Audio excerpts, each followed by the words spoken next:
Hi and welcome to another battle report. This time it's going to be a 1500 points one, and it is between, this time, not my Knight's Haunt, for a change. I actually managed to get enough Nurgle painted. So it was Nurgle against Seraphon. The idea was at the local gaming club, this sort of, for a Christmas thing, book out the main hall. So we have loads of games going on there. Unfortunately, there's only time to play this game because there are only 4 Age of Sigmar players there. So I played against, obviously, a Seraphon player. The other 2 took about 4 hours over their game, after which I don't think either of them... One of them was not very well, one was going imminently. So basically didn't get any other games, a bit disappointing. But still, Nurgle. So I'd planned out this Nurgle army with various things in mind just to see if it would actually work. But I'd never actually used it before, so it was all going to be interesting times. So what I'm going to do, I'm just going to show you straight away into the deployment so I can discuss what was in there as well. So, first of all, the battle plan being used was the one I've completely forgotten now, but where from battle round 2, a comet will land in each of our territories in a random place, fairly random, and that becomes an objective where we get, as at the end of each of our turns, if we've captured either of them, you get as many victory points as it is that turn. So in the second turn, rather, it'd never be the first turn, you would get 2 victory points if at the end of one of your turns you've captured one of them. So looking about how we're sort of deployed here, there's quite a bit of terrain on here. You'll see some of that from the photos as we go through as well. As Nurgle, Maggotkin of Nurgle, I get to place a feculent Nalmo, which is a scenery piece really, but it does have a couple of interesting effects. I placed it sort of midway up, but slightly off-centered. What that does is, if I have any units within 7 inches of it in the charge phase, I can charge even if I ran earlier that turn. So it can be quite a useful thing to get infantry, which is what all my army is basically, infantry up quickly. Now you'll notice I didn't deploy a lot of things around it. I'll come to the reason for that in a moment. But originally the plan was, I placed my plague bearers first, for example. I had 20 plague bearers. In fact, I'll go through the list really quickly. I had 20 plague bearers, a great unclean one, that's my general. Putrid blight kings, 5 of those. The Maggotkin. Some skin wolves, which are not, which is why it's got the different coloured thing there. It's not a Nurgle unit, it's a Monsters of Chaos, but it's a permitted ally, so I brought it in as allies. And Bile Troggoths, which are, both of the skin wolves and the Bile Troggoths are Forge World models, and the rules are available on the Forge World site there.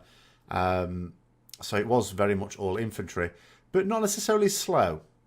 And my opponent had, as you can see here, Dread Saurian, which is the Forge World model, the big nasty beastie thing. And as soon as that was deployed, because my opponent had so many more units than me that I actually won the roller, so I got to decide who started and everything like that. I was going to finish deploying first no matter what, so I invited my opponent to start, putting things on. As soon as the Dread Saurian appeared, then that's where my army started to shift very much that way, because the plan was to cut off my opponent as much as possible. I'm going to do a video on this at some point this Christmas. But basically, if you think about, in any sort of warfare situation, any battle, what do you want to do to guarantee success? You want to massively outgun or man or, outnumber is the word I was actually trying to think of, your opponent. Now, in this game, you can't do it. Match play, you've got equal numbers of points. But that doesn't mean to say you can't do that.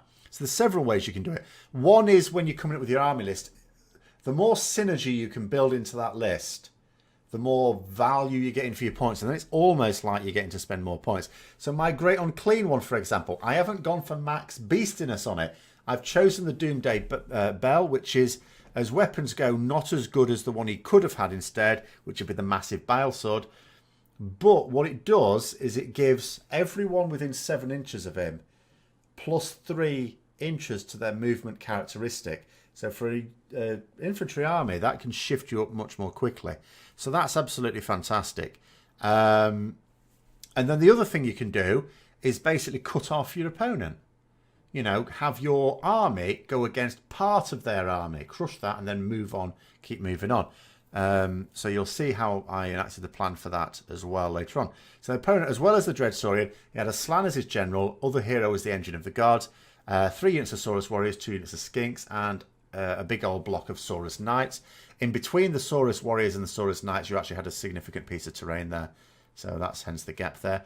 But what that meant was that as my opponent had largely spread out and would have had limited things to do in their first phase, I elected to have them go first, as I generally would always do that. Basically, I always take the view is I ideally would like to go second, because then I can re-roll ties for the... No, I can't. But I do have a chance of a double turn at any rate. No, he would get to re-roll ties, sorry, in the first turn. But you've still got a chance of a double turn. And he can't do anything major. So in his first turn, he basically moved a load of stuff up, didn't really move his heroes up at all. His Engine of the Gods rolled an ability that allowed him to summon a unit in. So he summoned a unit of Pterodon Riders, so they sort of then moved from... They have to start in range of the engine, but then in the movement phase, they moved across behind the Dreadsaurian there. As you can see, as he's noticed, of course, most of my army is towards the left, so he sort of moved his to the right flank there. But everything's sort of moving up, as you like. Now... with Maggotkin of Nurgle, they also get an ability where they roll in the Cycle of Corruption, which really I should have done at the start of the battle round. I completely forgot to do it. Then I just remembered to do it in my own turn. But this is the problem, you see.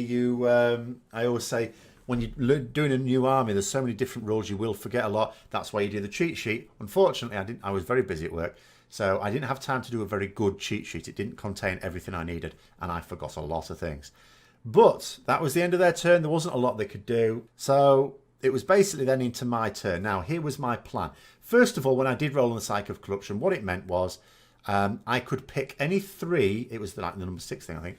But I could pick any 3 enemy units within 6 inches of each other or 12 inches. I can't remember. Within a certain range of each other. I think it must have been 12 inches. And each one would take D3 mortal wounds. Fantastic. So I hit the Dreadsaurian, the Pterodon Riders and the Skinks. So it killed a whole Pterodon Rider. So there's now from 3, 2 left.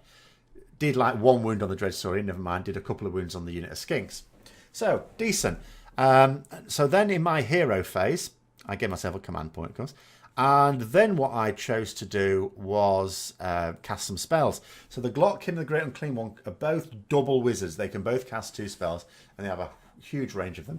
One of the spells that they can cast, which is known by all Nurgle wizards, is Foul Regenesis.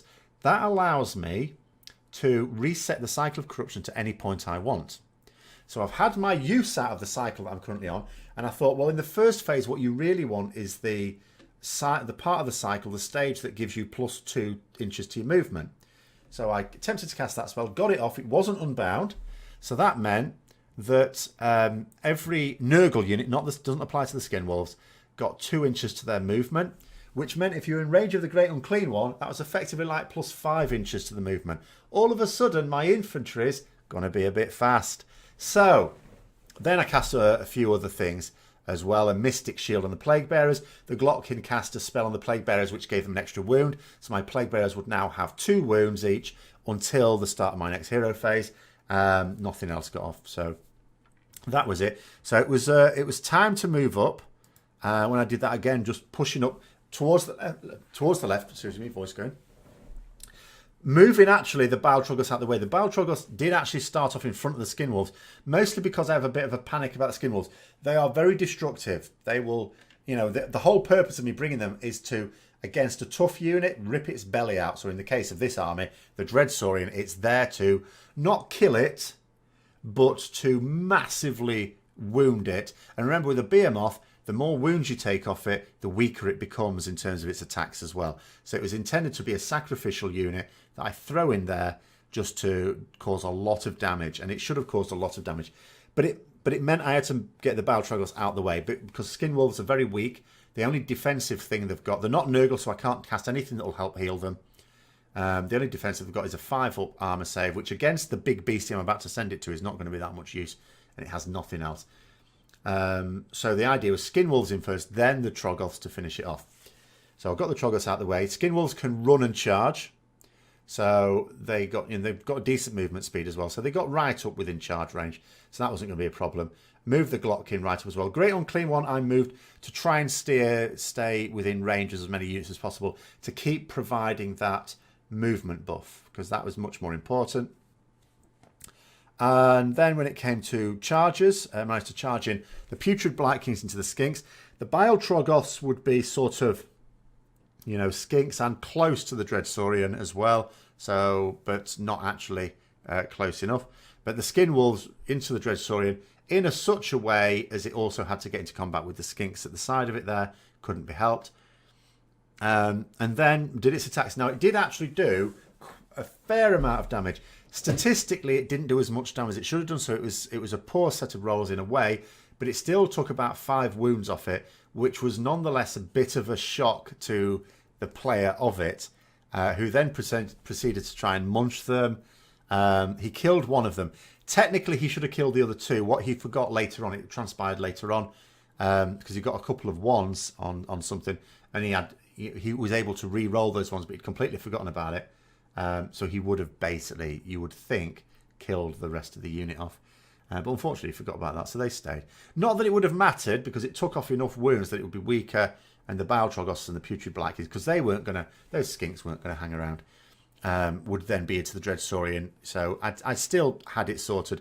And what I'm trying to do here as well, as you can hopefully see, I'm going to be helped out in a little bit as well, is taking on his right flank, so with my left, moving things largely to the left, but then trying to make sure he can't support it with other units by moving the Plague Bearers and the Great Unclean One up as well to block them off. The Saurus Knights in particular at the moment are in the middle of nowhere.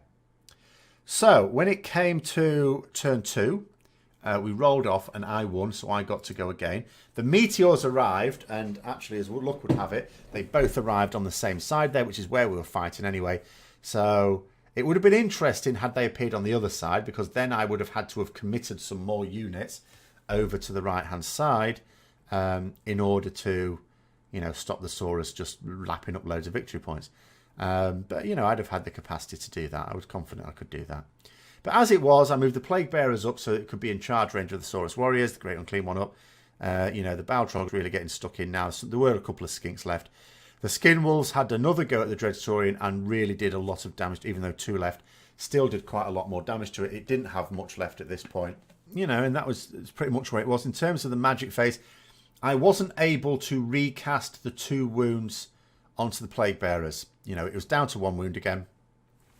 Which is a bit of a shame, because the whole point of the Plague Bearers is to hold up a load of his army. Here you can see I'd be able to hold up 2 units of Saurus and the Saurus Knights until I've cleared away this area on the left, at which point I'm free to turn my attention to the rest of it with minimal losses myself. The Plague Bearers already have Disgustingly Resilient, which means even if you take their armor save away from them, or just their save as it's called, they've still got a 5-up chance to negate wounds. They're also, while they maintain 20 in the unit, which of course at this point they did, not only are they -2 to be hit with missile fire, which did actually help them a bit because there was an attempt at that, but also -1 to be hit in combat. And with having the extra wound as well, it'd be like 40 wounds in the unit. You're not going to chomp through that. But in the event, unfortunately, I couldn't get that. I could give them an extra attack though. I couldn't put Mystic Shield back up. The magic phase in this particular turn wasn't necessarily brilliant, but the Glockkin did manage to cast a spell on the Dreadsaurian, which is basically where you have to roll equal or higher to their armor save, or their save, keep calling it armor save, which for that unit is a 3+, so 2/3 chance of getting it off. And if you succeed, D6 mortal wounds. So I did succeed, did a few more mortal wounds. It's basically on its last legs now, effectively. So, and that was pretty much it. There wasn't anything. What there should have been, I should be able to show you the result of the charges, because there's only one more charge to do here. That's the Plague Bearers. But you know what? I completely forgot. And do you know another thing I completely forgot while I was playing as well? So the Cycle of Corruption moved round 1, and it moved to +1 to wound, which I didn't try and attempt to change with Valkyrie Genesis, because there's no need. Why would you? But then I completely forgot to use it. I remembered at the end of the combat that I had +1 to wound, and so could have actually done more damage than I did. But never mind, never mind. Seraphon turn 2. Dreadsaurian's dead at this point. The Pterodon Riders now moving in to tackle the Skin Wolves, of which there's like 1 left at this point, I think. The Skinks harried backwards. The Slan of the Engine of Gods moving forwards a little bit tentatively. The Saurus Warriors are going to charge. The Saurus Knights moving up as well. They want to get a charge in against the Plague Bearers.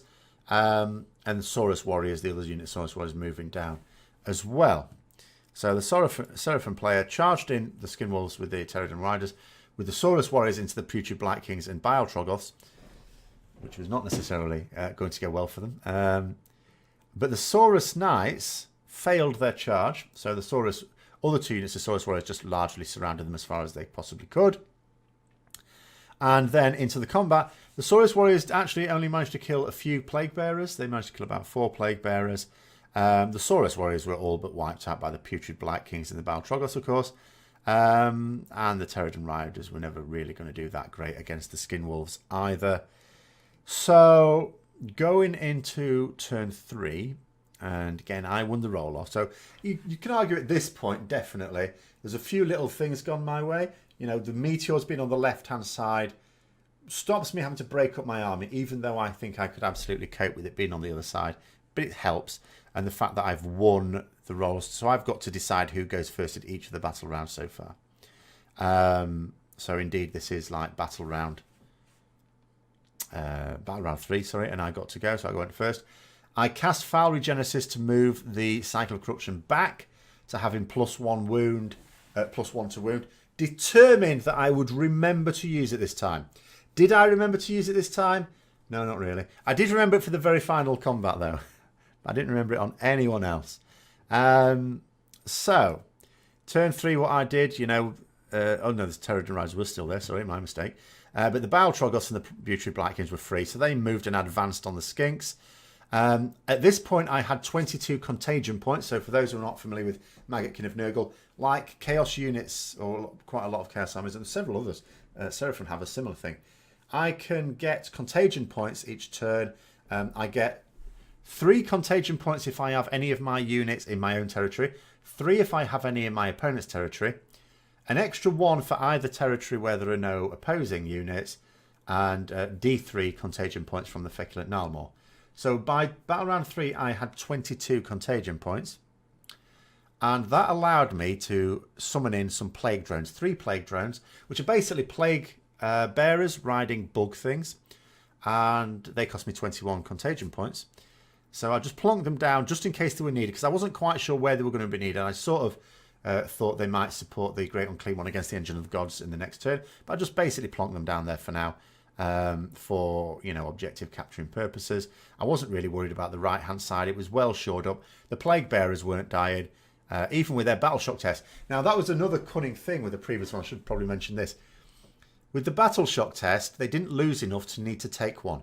But I took one anyway, because you might as well. With demons, these demons in particular, if you roll a 1 on your Battle Shock test, you actually get to bring D6. You have to get to add D6 models to the unit. I didn't, of course, but it was worth the roll. So then, into charging, I charged into the Skinks with the Trial Bile Troggoths and the Putrid Blight Kings. Obviously, they were going to completely muller those. The Great Unclean Ones charged into the Engine of the Gods, and when something like that charges in, it can also... It's a 4-up chance to be able to do D3 mortal wounds, which it did. The Glotkin charged into the Saurus Warriors that were around the Plague Bearers. Same sort of thing there. It has the same similar ability. At this point, it's well under control, and you know the Skinks were wiped out. The Terrigen Riders were finished off as well. 1 Skin Wolf alive. The Engine of the Gods, although it wasn't killed, basically had like a wound left, something like that. The Saurus Warriors were basically obliterated. So really, there wasn't a lot left at this point. Going into the Seraphon turn 3, you know, my opponent had got 2 victory points from the previous battle round for capturing the objective up there. I now had 3. And looking at it realistically, the Engine of the Gods was going to die. The Saurus Knights were now looking at this scene. And although you can't see it from here, in total, I had lost 5 Plague Bearers and 2 Skin Wolves. And that's it. That's all I'd lost. So basically it was almost my full army against a badly crippled Engine of the Gods that was about to die. A Slan, which is not exactly a beast in combat. It's not bad, but it's not going to stand up to this lot. And the Saurus Knights, who have to get through all of my army to even get at the objectives. Remember, objectives are king when you've got objectives and victory points attached to them, because basically it's all about their victory points. You can completely table your opponent you can wipe out your opponent and still lose the game if they scored more victory points than you. So my opponent conceded at this point. There wasn't any realistic prospect of doing it. So just quickly go through sort of, again, what the plans were here. If I just go right back to the deployment, because it went beautifully. It went exactly as I'd sort of hoped for. And that is, as I say, what I chose to do was tackle, you know, the Dread Saurian wants to be tackled. I mean, my opponent sort of said, you know, it's a useful distraction. The problem is that it is capable of doing a lot of damage. But I had specifically sent units after it that are... I always want in an army a death squad. You know, a unit that can take on the big, scary, nasty monsters. And the Skin Wolves and the Bile Troggoths are pretty good at that. Especially in concert. It was very, contracted. There was a lot of scenery we'd put on there. So it's difficult to manoeuvre around. But if I... And obviously it had its Skinks in support. It might have done better to have its Saurus Knights in support. It would have done better then, I feel. But then the other thing was, it's not just about I had the right units to use against it. I also, as I mentioned earlier, my plan, as soon as I started seeing him laying out there, was right, I need to separate out part of his army. Because if I can, for example, get rid of his Saurus Knights, then that's however many points, a couple hundred points or whatever, that I don't have to deal with. Probably, yeah, I think it would be more than that, in fact. And it's a 1,500 point game. You know, if I can get rid of, if I can, you know, negate any units, they're out of the game effectively. So Plague Bearers moving to the front because I know they're going to stand for a long time, and deploying on one. I mean, I could have deployed on the other flank, taking out the Saurus Knights, and then moved slowly the other way. That would have worked too. You know, you're just separating out one part of the unit. But you know, when you looked at the situation, I thought to myself, Saurus Knights. You know, it's not going to take much to crush those with what I had. The Dread Saurian was, of course, the big thing to take out. But given that it was only supported by Skinks, I knew I could take it out. And it worked beautifully. I'd be quite happy to use exactly the same army again in another 1,500 point game. It's a shame I didn't get to play any others against other types of army. But hopefully we'll be able to in a few weeks' time after Christmas. But yeah, so I hope you enjoyed this battle report. If you've got any comments, then I'll throw those down below as well. And I will do sort of a general strategy vision based on this, as I already alluded to. That'll probably be coming out, though, after Christmas. So it's been a bit slow at the moment. I've been getting ready, basically, to go into hospital. So that's going to happen in a few days. So I won't be out for a few more days. But then I should be able to start doing a lot more. So thanks for watching anyway. If you enjoyed it, don't forget to click the like button, subscribe for further content, which will be coming. And until next time, I'll see you later.